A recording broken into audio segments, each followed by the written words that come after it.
Most of the bombs and most of the military equipment the Israeli government is using in Gaza is provided by the United States and subsidized by American taxpayers.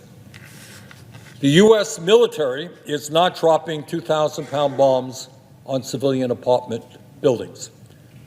The U.S. military is not doing that, but we are supplying those bombs. The United States of America is not blocking the borders and preventing food, water, and medical supplies from getting to desperate people. We are not doing that.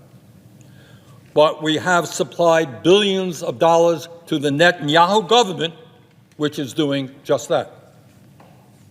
So this is not just an Israeli war, this is an American war as well.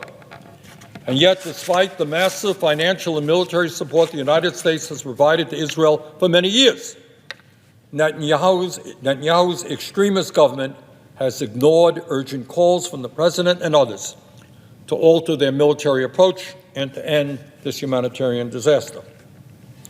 In my view, the United States' unconditional financial and military support for Israel must end.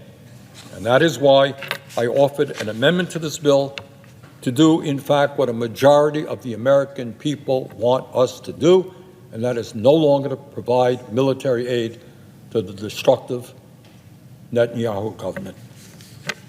I would have welcomed the chance to vote for the humanitarian aid provision in this bill. Terribly important that we start feeding people, not only in Gaza, but in Sudan and all over the world. It's an important provision. I want to support it. I believe very strongly that we should support Ukraine and help them defeat the imperialist ventures of Putin and the Russian army.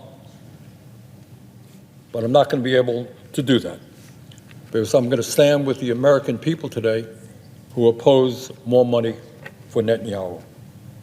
What we are doing today is very bad policy. We are aiding and abetting the destruction of the Palestinian people. What we are doing today is not what the American people want, and I say to my Democratic friends, it is absolutely not what Democrats. A lot of Republicans don't want us to continue that as well, but a strong majority of Democrats are saying enough with Netanyahu's war. You just can't give him another $10 billion for unfettered military aid. But I suppose in a little while, as things happen here in the Congress, we will ignore the needs of the American people. We will not pay attention to what they want. And then we are shocked, just shocked, that we have a 14% approval rating.